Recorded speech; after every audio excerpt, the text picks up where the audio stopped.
Hey everyone, welcome to another episode of the Hardware Podcast. My name is Jackson Danner alongside my good friend Omar Borja. Today we're going to be previewing week one of the college football season.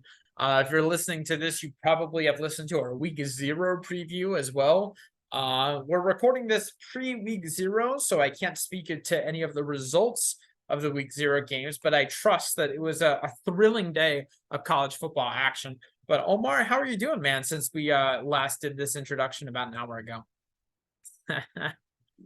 I'm good. I mean, I just had to tilt the camera to showcase another part of the room, to showcase my own personal college football art collection that I made myself. But I'm doing good in the past 5 minutes since I hit the stop recording or hit the stop recording button. So, yeah, I'm doing well. Yeah, man. Week one is going to be fun in a multitude of ways for me. I just want to mention a few of the different ways week one is going to be fun for me. So one, we have Florida on the road on a weeknight, which is something I never thought I'd say in my entire life. Billy Napier and the Gators are going to be going on the road to Cam Rising and the Utah Utes, right? So I can't say it's the most intimidating atmosphere that we'll face all year, but it is going to be a different one. As the Utes are in their last year of their contract with the Pac-12 or however all of that works. Second way, I mean, gosh, we have some phenomenal neutral site games as always to start off week one. I will point out college game day is going to be at North Carolina versus South Carolina for you called it the Duke's Mayo Kickoff Classic. So Omar, I trust that we'll both be eating our fair share of mayonnaise that day as we're participating in college game day. And then third, last but not least, I am getting married this Sunday of week one, if you didn't already know listening to this. So we have the honeymoon in Paris shortly thereafter. So it's going to be a lot of fun. I will say it's probably the least amount of attention I'm going to give a week one kickoff in a college football season, considering I'm getting married the next day of the main day of the weekend at least. But I'm still gonna pay a pretty good. I plan on watching double digit of hours of college football the day before. So if that's the least amount of attention I can give it, then I'll take it. So but I can't wait, man. It's gonna be a lot of fun, not just for the wedding, man. I'm excited for South Carolina, North Carolina. I'm excited for a couple of these group of five or power five games I'm gonna be talking about. Can't wait for Florida at Utah that night. That's gonna be a lot of fun. So but yeah, man, I can't wait. We'll dive into a couple of these. Omar, I'll let you start off with at least one thing you're looking forward to in week one, whether it's a game, whatever you want to talk about. Yeah, so let's start off with arguably the biggest game of the weekend, which it's kind of weird that I think the only reason this game wasn't decided game day is because it's on a Sunday and whatever odd logistics, it's just weird to work out. But the Camping World kickoff between Florida State and LSU, last year they played that epic at the Superdome, which involved a an offensive lineman fainting after a Was missed extra that point. not the most drunken college football game we've ever witnessed? I mean, that was a I don't want to say it was terrible football because it was phenomenally entertaining, but it was, oh my gosh, man, that was terrible football that we saw last year. I think it'll be a little bit better this year. Bold prediction Yeah, there, but definitely. But I mean, I didn't really catch it. I was in the middle of the California desert, just I'll just leave it at that. But with that, I think the storyline for there, I mean, you have the two quarterbacks. You have Jalen Daniels and you have Jaden Daniels. There, I know Jalen Daniels for Kansas gets me so confused all the time. Jaden Daniels for LSU, and then you have Jordan Travis. Everyone seems we in week zero we talked about our top three. Jordan Travis didn't crack my top three, but he's just outside. Do you see this? Do you see this as a Heisman elimination game for either guy if they lose? I think Heisman elimination is an understatement. I think neither of them have any expectation of winning the Heisman. And so Heisman elimination, yeah, like, no kidding. It's like you better win this. You better win this game if you have hopes to win the Heisman. So yeah, I do. I mean, I think it's interesting because I don't know if anyone expected Caleb Williams last year to win the Heisman. It's like hardly something we've noticed, something we've seen is like it's hardly any of the preseason favorites that win the Heisman. And I think like Jaden Daniels has a chance to bounce back. On a lesser scale, I don't think Jordan Travis has that wiggle room because he plays in the ACC. And looking at Florida State's schedule, yes, they'll have Clemson, which will be a bounce back game, for sure. But definitely like the leash will be kind of okay, I shouldn't say leash, but the campaign will definitely be weakened considerably if Jordan Travis and Florida State have two losses.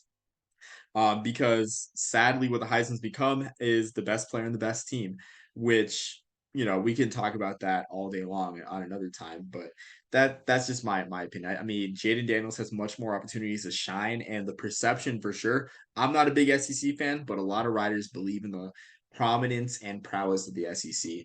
So I think it's more so an elimination game for Jordan Travis than it is for Jaden Daniels. But I'm excited for a good old quarterback shootout out there in the warm weather of Orlando. But going on to like the second, I think, big story for us, and probably like the last one. Yeah, I think the last one of the weekend, even though it's week one. Um, excuse me. If Grayson McCall finds a way to beat UCLA, Grace McCall and Coastal Carolina find a way to beat UCLA, is he vaulted into the Heisman race?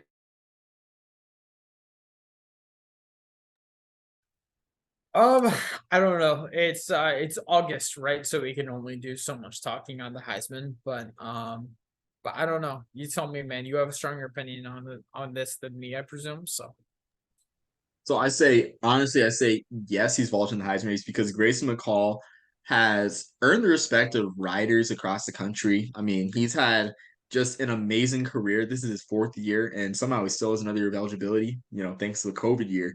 Crazy how this is working out. But he's built up so much credit with the riders because I feel like, I mean, if we had a merch line, one of their shirts would be who writes for these awards, dot, dot, dot, riders do, or who votes for these awards, riders do. I always say that. So, whether you like it or not, you kind of have to build a certain reputation and degree with the writers, college football writers of America, who vote for these awards. And like Grace McCall has built an amazing resume. But as we've seen in the past, for a group of five player, like resume isn't enough for you.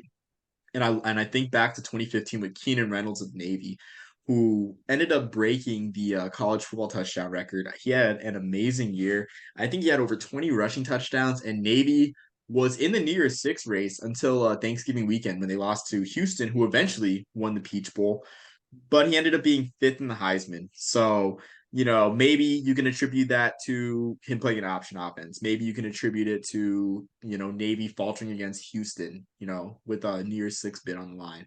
I don't know, but I kind of see a similar situation where Grayson McCall has had a great career, impressive stats, but he'll really have to have, honestly, like Colt Brennan type numbers, with huge throwback, Colt Brennan type numbers to, really crack it. But the USC beating UCLA will definitely help his cause.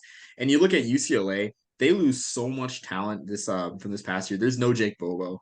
The defense returns a good amount of starters, but freshman quarterback, huge step down from DTR, who had been there, who had been there as long as Chip Kelly had been there. Really, I mean, was it 28? Yeah, 2018. Yeah, so DTR had been there for as long as Chip Kelly had been there.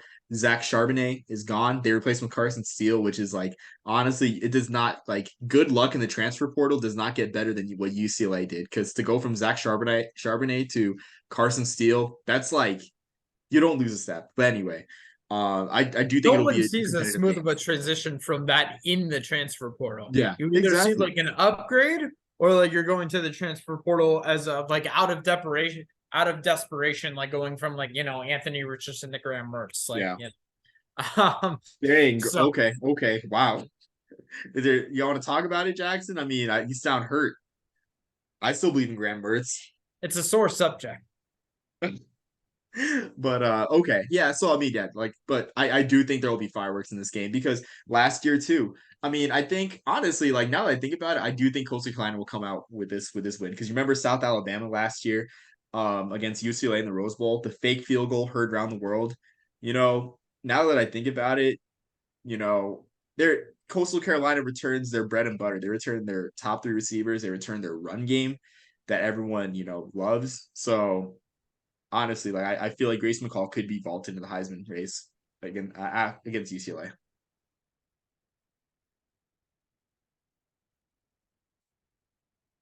Um, yeah, no, absolutely. Like I said on our week zero preview, the ship has sailed for me of like actual legitimate hope of a group of five candidate winning the actual Heisman. But all I want at this point is like a legitimate conversation. All I want is just to be like, to be able to talk and not pretend, just to be able to talk briefly, a cliff note of of a group of five player that is, while discussing the Heisman, right? I don't expect them to show up in New York City. I don't expect them to win it the whole thing. I just want to be able to talk about it for a little bit. So if Grayson McCall can do that, he's going to do that by beating UCLA and beating UCLA convincingly. So that's really our only hope of it. Other than that, obviously we'll talk about group of five candidates who may be deserving of Heisman talk. Even if the national sports media disagrees, but we can do that. But Grayson McCall, if he's gonna earn some national like respect in regards to college football awards, it's going to be it's mutually exclusive of losing to UCLA, right? So you do have to be UCLA to participate in that. So, do you want me to go ahead and go with my week one game of the week to watch, or I'll just add this off the coattails of what you just said. I yeah, think for this week, I think there really aren't any favorable games for either. We talked about week zero with Michael Pratt and um sorry, Michael Pratt and Frank Harris. It's been a long day recording this after a long day of work.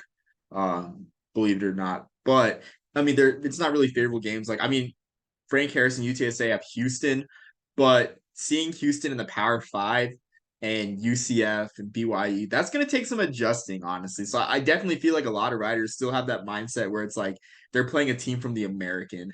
That's not to say that Houston isn't a formidable program. I just even for me, it's like hard for me to get used to. And I'm a Group of Five supporter. I love the Group of Five. But and even then, Michael Pratt at South Alabama, which that one is a sneaky good game. I do think that one will be close, but it won't be on the radar of like many people nationally. It's just such a shame. You have one team that went 10-3 and almost beat UCLA. You have another team that actually beat USC in the Cotton Bowl and won their first major bowl game ever and appeared in their first major bowl game since the Great Depression. And no one's paying attention. That just shows everything that's wrong with the college football media. But that being said, yeah, that game doesn't move the needle for writers. But I just think it's kind of an interesting note how like we kind of add people in. Someone who does have an interesting game in terms of Heisman talk. And I don't think it's really as much Heisman talk as much as it is kind of CFP talk. We have Boise State at Washington 3:30 on ABC. Which I'll talk about later. But Taylon Green, George Holani, Ashton Genty, you have three guys from Boise State who I can see kind of crashing the Heisman party. Omar, do I have permission to go off a complete tangent on something that has nothing to do with what we're Yes, talking sir. about? But Go ahead. Let's I do it. do. Go ahead. It's not even Yes, it's not sir. even college football related. It is football related though. Go ahead, just Google Mac Hollins Falcons and then Google Mac Hollins Raiders. I don't how much weight has he put on in this offseason in a good way? Like his arm, bro, he looks so strong. Have you noticed this No. at all? No. Yeah. Sorry, Jack. I'm not. I have obviously on mute the Cincinnati Atlanta preseason game right now on NFL Plus. And Mac Hollins caught a pass. I was like, wow, that's or he was targeted at least. I was like, wow, he looks strong. Like maybe I'm missing something. No, he's built after the season. A lot of people were writing off Mac Hollins, but he's put on some weight in the arms, which is a very good thing. So sorry, complete tangent, absolutely It's nothing to fine. do It's with week totally one of fine. college football, but yeah, it says that's hardware for you. So um I can go ahead. I'll go with my week one game of the week to watch. It's as smooth of a transition as we're gonna get in this podcast. I'm gonna go with with Fresno State at Purdue, which is an interesting group of five at Power Five game, right? So, for Fresno State, my first thought when I saw this game on the lineup on the score app was, oh, no Jake Haener on the road to a Power Five school, not a very good formula to win. I do want to point out, remember, Fresno State has had 4 10-win seasons in the last 6 years. That's as close as you're going to taste to sustained success as a Bulldogs fan, right? Or as a Fresno State Bulldogs fan, I should specify. So, on offense, obviously you're losing Senior Bowl MVP Jake Haener, but you're gaining UCF transfer Mike Keene. Mikey was at UCF, at least he was 3-0 last year when he threw more than 15 times. And then as far as a career goes, 23 touchdowns, 7 interceptions. 6 of those 7 interceptions came during his freshman year. So he has gained a little bit of experience, although he is just a sophomore, not a redshirt sophomore going into his first year at Fresno State. So one more thing I want to point out as far as Fresno State's roster, 10 of the 14 receivers on the depth chart are either freshmen or they're transfers. You're going to be relying on a lot of new talent as a Fresno State fan. I foresee Jalen Gill. He's a transfer from Boston College, a former 4-star athlete. I really foresee him like kind of leading the pack in that room, in the wide receiver room at least. But Fresno State is a team that's gonna, if they have success this season, it's gonna be off of transfers, even though it's not gonna be anything new. For Purdue, oh my, this this might be a little bit gross, but I can't think of a better analogy. Have you ever had like a really good like sandwich, like a Chick-fil-A sandwich or something like that? And like it's solid, it's really good all the way through, like bun's perfect, it's got like the pickles, all that. Then like the last bite is just like cartilage, or like you've got like seasoning like way too strong on it. Like it's just pepper, like something like that, like really bad. Like I don't know if you know what I'm talking about. That was Yeah, Purdue's I do. season last year, man. You Yeah, I had know. like division champion caliber season all year long. You started off your season on a bad note. You went 0-2 in conference play to start off the year, but then you did a total 180. You only had one conference loss after that. You went to the conference championship. You know what? You played in Lucas Oil. You lost, but you know what? Michigan, who you lost to, was going to the college football playoff, and no one was really expecting anything of Purdue. So it's not that bad. And then you play in the Cheez-It Citrus Bowl, which you have so elegantly displayed, a Cheez-It box I'm very jealous of. And you lose 63-7. And not only do you lose 63-7, you brought back Drew Brees to be a guest assistant coach for that game. And you have who is legitimately very grateful he's okay. You had wide receiver Dion Burks with a very, very scary, traumatizing head injury during the game. So it's just that game went sour in every which way it could have. And after a foul, distasteful end to their like very successful season by Purdue standards, I'm curious what the mood and the vibe of the program is after dealing with that disappointment. We can get into the X's and O's, but sometimes that doesn't really do us any good when it's as simple as you had a successful season. You had a homecoming of a guest coach in Drew Brees, and you lost by over 50 points, and you had a very scary injury to one of your teammates during that game. In Orlando. There was really nothing to celebrate off of that. So I'm curious how they recovered in the offseason from the ending to last season. Fresno State is a team that has high expectations. I think even though they're relying a lot on transfers and new talent, you've done very well in the Mountain West. This is a time where conference uncertainty is large, right? There's no guarantees in place. If you're looking to move up to what is eventually going to be to the Power 3 or Power 4, if you include the ACC, this would be a good resume builder. And I know it's not always about wins and losses as far as conference realignment. It's about markets and money, but it certainly doesn't hurt to have a win over a Power 5 team from the Midwest on your resume if you're Fresno State from California, right? So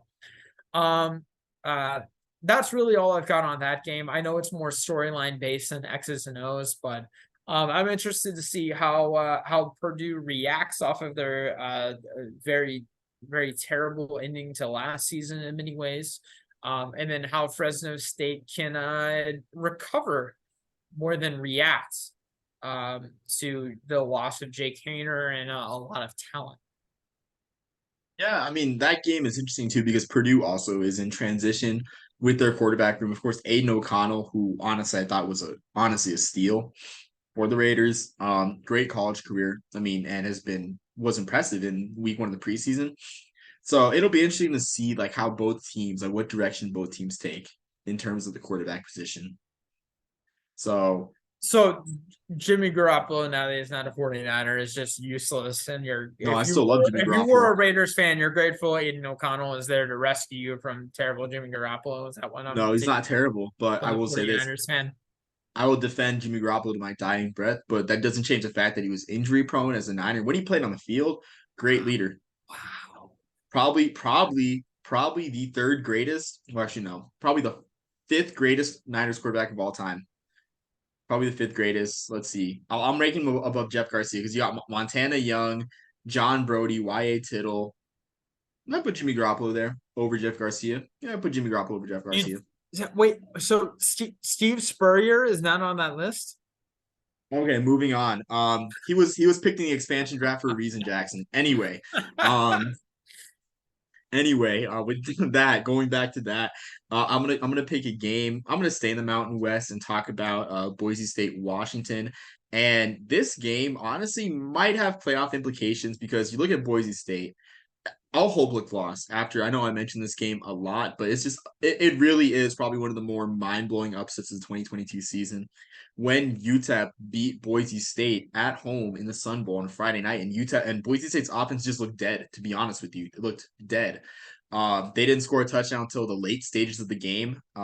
Actually, it wasn't the late stages of the game, but they didn't score a touchdown until the fourth quarter, I think. And Hank Bachmeier did not look like 2019 Hank Bachmeier ended up transferring to Louisiana Tech, but Taylor Green came in, turned things around. They have a strong run game. Boise State is always producing great running backs. Ian Johnson from 2006 from that Fiesta Bowl team, Doug Martin, and now Jay Ajayi. You know, the list goes on and on and on with the Boise State running backs. Who is it? Jeremy McNichols too. So on and on and on. Boise State they have two more great running backs this year. You got George Holani, Ashton Jenny. Holani had over 1,100 yards last year. Genty had 800 yards. If they beat Washington, and in classic Pac-12 fashion, the Pac-12 cannibalizes itself, and Washington goes 10-2 or 11-1. And Boise State runs the table. I honestly think we could have a Cincinnati type situation. Some dominoes need to fall for sure, but I honestly think we're looking at a top 10 team if they win this game. So I just wanted to mention that. That's kind of like a half preview. Jackson just wanted to say that. But going on to my first game, of course, ULM versus Army. And I mean, I'm not doing this to be a homer, but arguably one of the more intriguing, probably one of the more fascinating stories and one of the more anticipated stories of the offseason was Army's new offense. After 15 seasons of running the triple option, um, the NCAA, amended its rules to make running the triple option, quite frankly, disadvantageous with the elimination of cut blocks, pretty much restricting where you can do cut blocks on the field. So with that, Army decided that their days were numbered running the option. They're running a gun option now, and it'll be interesting to see how they adapt their scheme. Excuse me, with the pieces they have, because you run out of the gun. It kind of I kind of wonder whether guys like Jacoby Buchanan at 260 pounds at fullback will thrive in that type of scheme. Another guy too, Tyson Riley, former fellow I beam, shout out, company I4, but also too, I think he's 6'2", 240, 250. I wonder if they have the quickness in the shotgun. They have the power, no doubt about it. They have the power, but also the quickness, to effectively run in the gun option offense. And of course, I'm excited to see smaller backs like Tyler Robinson being used as well for the Black Knights. Guys that really didn't get as many, carries because the Army option was fullback and quarterback oriented in terms of who got the carries. your slot backs are home run hitters typically. You know, they're low volume but high explosiveness players. So I'm excited for that one. That one's on NFL Network at I think 7 o'clock Eastern time, I believe, on September 2nd. But don't sleep on ULM. This game's at Malone Stadium in Monroe. ULM has been on a steady upward trajectory, and I think there's really two coaches that you can't go wrong when you're building a program up from nothing. One is Jerry Kill, who took New Mexico State to the Quick Lane Bowl last year in his first year. There were no expectations last year for New Mexico State. They still somehow made the Quick Lane Bowl, and I think the second guy is Terry Bowden. Because you look at what he did at Akron. What he did at Akron deserves a statue in front of Infocision Stadium, because he not only took Akron to their second MAC title game ever and their second bowl ever, second and third bowl ever, had their first bowl win, but he also beat their first Big Ten school since before the turn of the century, before the turn of the 20th century. I'm talking about during I think the William McKinley presidency, when he beat Northwestern, and that was a Northwestern team that wasn't even bad at all. They went to the Big Ten title game that year, and Akron beat them. He's doing the same thing right now with ULM. And if it's not this year, I think ULM makes a bowl next year, because in 2021, in Bowden's first year, ULM beat Liberty. They upset Liberty and Malik Willis in one of the big and probably the biggest upset of the year in 2021. Last year, they upset Louisiana. You know, Louisiana, who had been in the national spotlight in 2020 and 2021, on the doorstep of the New Year's Six. They beat Louisiana for just the third time since 2008. So this one will be a close one, but I mean, I'm sure all college football fans are kind of awaiting to see like how Army adapts. I find it really, really, and this has to do with my next point on the podcast, or my next game to watch on the podcast. I find it really ironic you're talking about like head coaches that you can't go wrong with when building a program in college football. And then isolated from that point, moments later, you're talking about how successful Louisiana was with a new head coach in 2020 and 2021. I wonder where that guy is now. Man, that's interesting. So He's starting Graham Mertz. That's what he's doing. oh man. If you haven't figured it out already, we're talking obviously about Billy Napier, the University of Florida head coach. I'm gonna go with my next game of the week to watch, ironically, Florida at Utah. I'll put it to you this way. The main pro for Utah this season is that they have so many starters returning. And the main pro for Florida this year is that there aren't that many starters returning. As a Florida fan, I'm biased, but this is the first time in years that I've been excited about the idea of like unknown quantities filling in for players that have left, right? 3 out of the 4 best players, in my opinion, at least, that were at Florida last year, were recruited by or transferred with Billy Napier. And the idea that more of those guys are going to get starting roles, like, really excites me.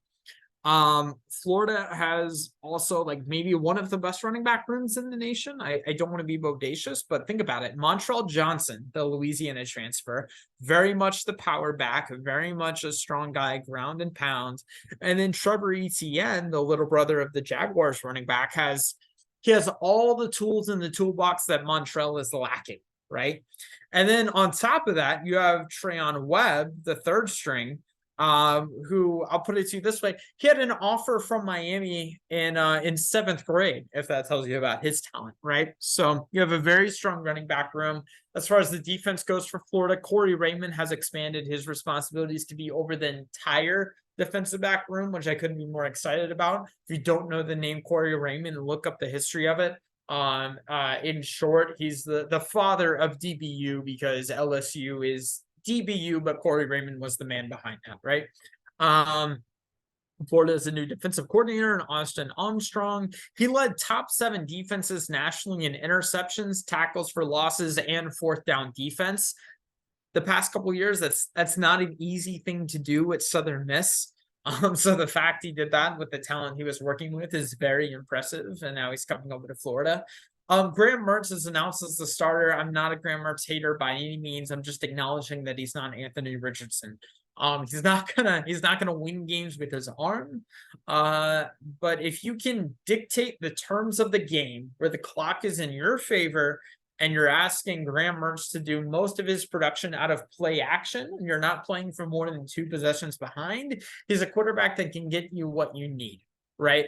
So I don't think that if we're down by 3, that Graham Mertz is going to be, going to have a, 140 QBR. But I think he certainly is a guy that can do what you need to do, and he has the athleticism to execute it. It's just hey, his receivers at Florida are going to be a lot better than they were at Wisconsin. So as far as Utah, Kyle Whittingham has built a long tradition culture of toughness. And this is a team that he's already said that he believes is the most talented he's ever had at Utah. Remember that means something coming from Kyle Whittingham. He's the second longest tenured head coach by the same school. I believe it's 19 years, something like that, that he's been at Utah. So, Coach Whittingham has a phenomenal culture that he's done. He has a lot of NFL production over the years, and I'll openly say that it's a concern as a Florida fan, right? But we'll see. I couldn't be more excited for the game. It's going to be really it's the Thursday night ESPN Week 1 game. That truly is the kickoff to your Week 1 of college football. So no better way to do it than Florida at Utah. Yeah, sorry, just had the space button in the chat. I also realized my mic wasn't plugged in this whole time. I hope it didn't sound crummy. But yeah, I mean, on that note, honestly, these Thursday night games have just been great. Like last year too, I know the first Thursday night game was the backyard brawl, the first backyard brawl since the fall of the Big East, and now we get Florida Utah. I'm interested to see, from a nerdy perspective, how Florida deals with the altitude in Utah, because I don't think Utah's seen an opponent, a major opponent, that has had that much of a discrepancy in altitude as Florida has.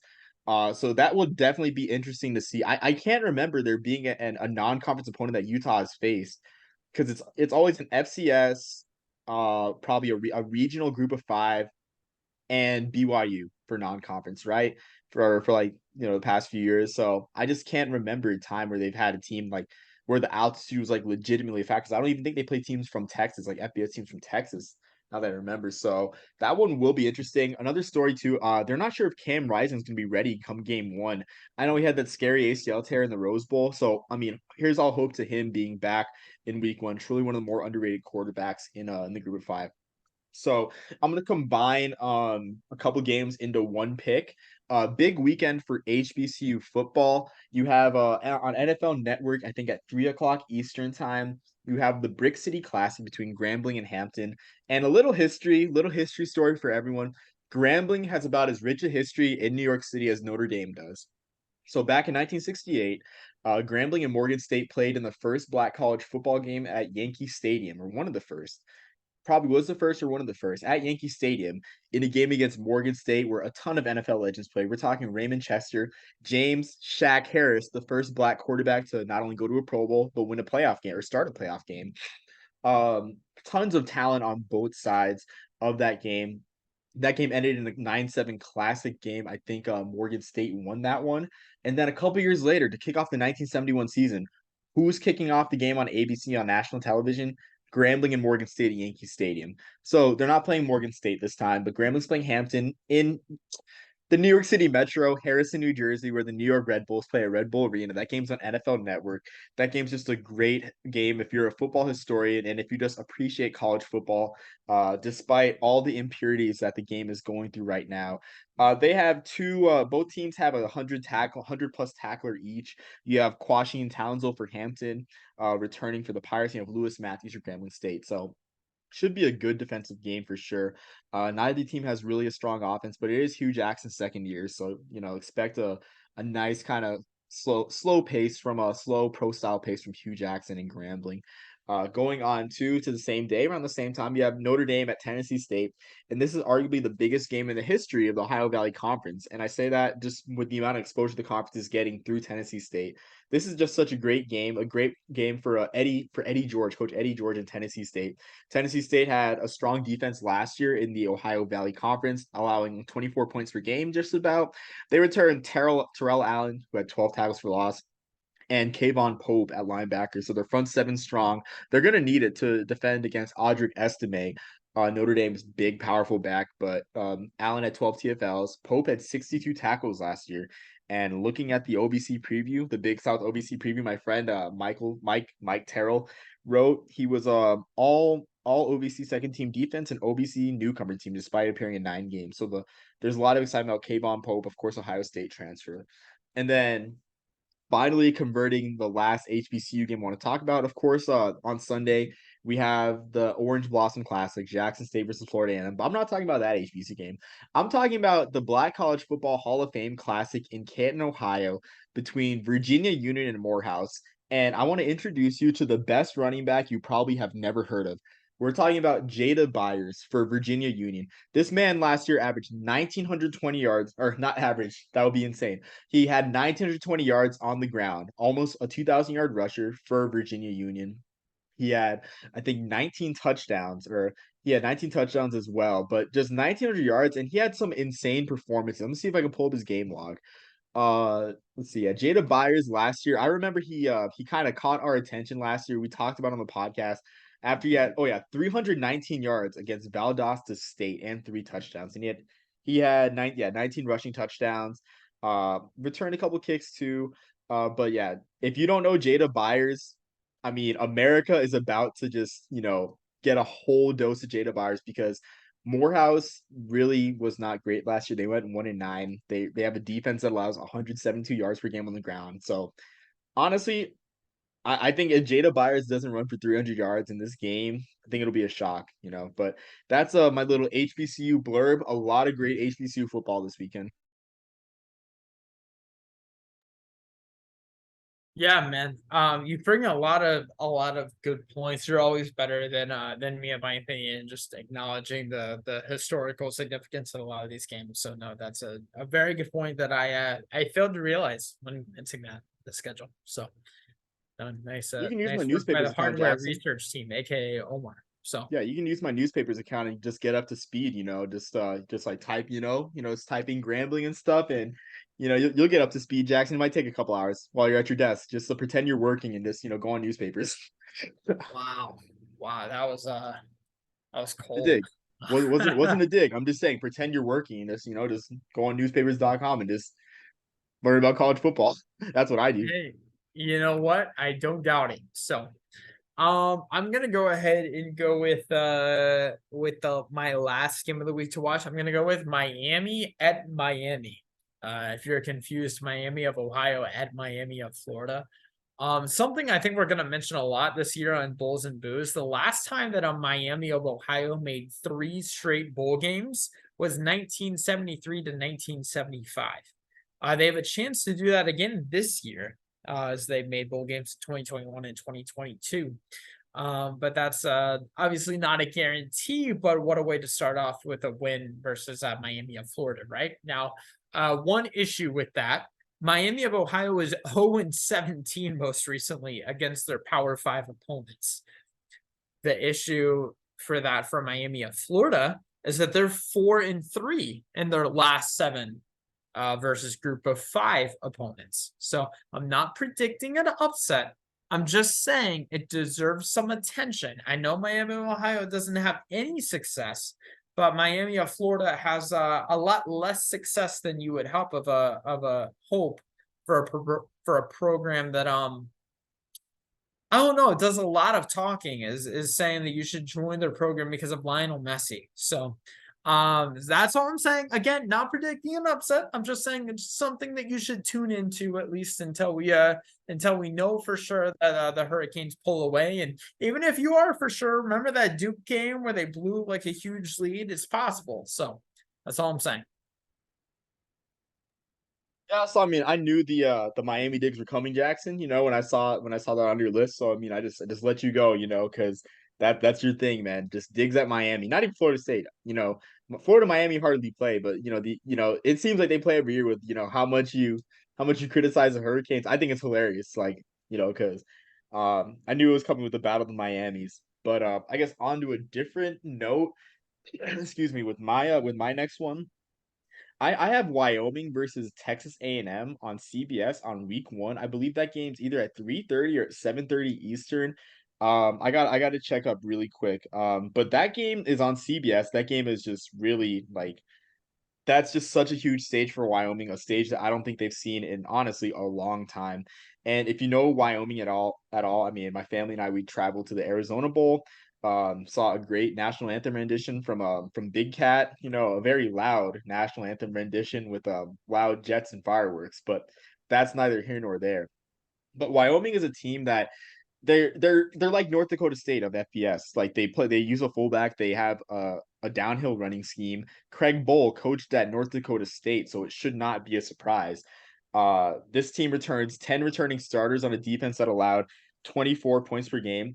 But I want to point something out with Wyoming. Like Wyoming really tends to play these. They tend to play ranked teams, Power 5 teams. They tend to play them really tough. Like go back to 2018 against Washington State. Everyone remembers Washington State having such a great year, and almost making not just the Rose Bowl but the playoff.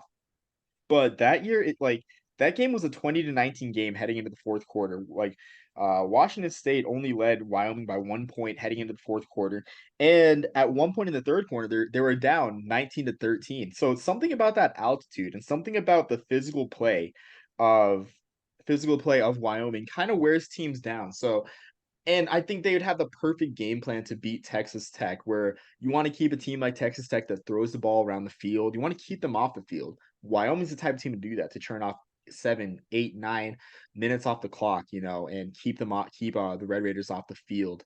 And they have a good quarterback. They have an experienced quarterback too. Andrew Peasley coming back. Not exactly Josh Allen, but even Josh Allen wasn't putting up amazing stats at Wyoming. So definitely a game to watch. I'm gonna say it's an upset alert. I'm not gonna predict anything, but I wouldn't be surprised if Wyoming makes it a one-score game, or even upsets Texas Tech.